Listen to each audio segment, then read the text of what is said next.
Hi.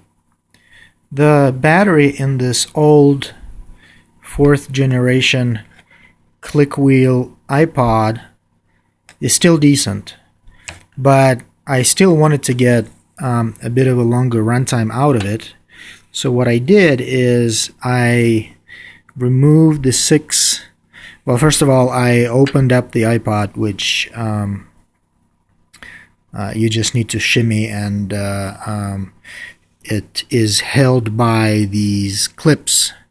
You see 1, 2, 3, 4, 5 on the side, and there were 2 at the bottom. One of them is still here.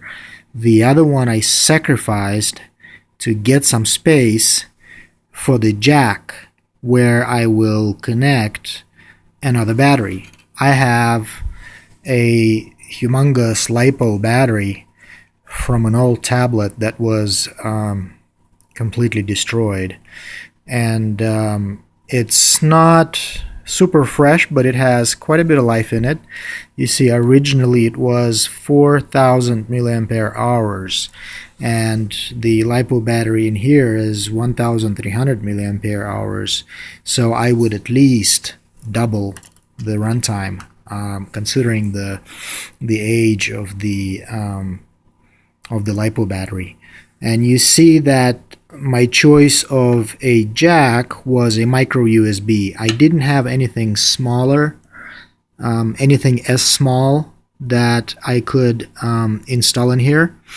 So I chose the micro USB. Of course, it may be a bit confusing because micro USB takes 5 volts from the chargers. But in this case, I would be connecting the battery. As you can see, I soldered a micro USB jack to this battery.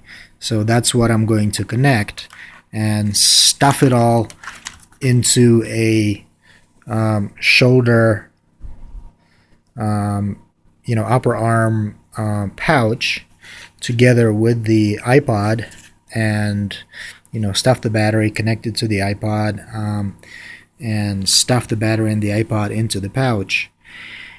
But so I unscrewed the 6 screws that the PCB is held by, opened it up, and soldered the wires that the battery is going to be connected to the other side of this battery jack that the iPod has. And I then routed them underneath the PCB, and you see they come out here right where the jack is. And then I secured the jack with some epoxy. It's still curing, and of course, as you know, epoxy can take up to 24 hours to fully cure. This one is advertised as setting in 5 minutes, but it's still pliable right now. But this is what I did, and then once the jack cures, I will close the iPod and attach the battery and stuff it in the pouch, and that's all for this project. I also wanted to add a Bluetooth dongle for wireless headset that I have, but I inadvertently, I think, fried the headset. The dongle still works, but they kind of pair together, and so I can't really use the dongle with any other Bluetooth headset.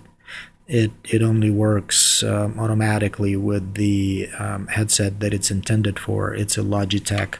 I talked about it in one of my previous videos, but you may have not seen it. So, and you see right now the hard drive that this 4th generation iPod uses is disconnected right now. I have it laying in another room, but I will connect it back in before I close the iPod, attach the battery, stuff it into the pouch, and listen to audiobooks and music on it. So that's it for my little project. If you have an old iPod that the battery is no longer good, you can also do this kind of modification and have an external battery powering it. Unless, of course, you want to take your chances with ordering a replacement battery from China. They're usually not the capacity that they advertise, and so most likely wouldn't really provide the runtime that the original battery did. But I've done that in the past too, and I would have done that again. But like I said, this battery still has some life in it, and I had this other battery just sitting around, not being used for anything. So I decided that I give it a purpose and have it power the iPod. I ultimately wanted to have it power both the iPod and the Bluetooth dongle, but right now the Bluetooth dongle is kind of useless until I figure out if I can fix the headset that I fried. Okay, that's it for now. Talk to you later. Bye.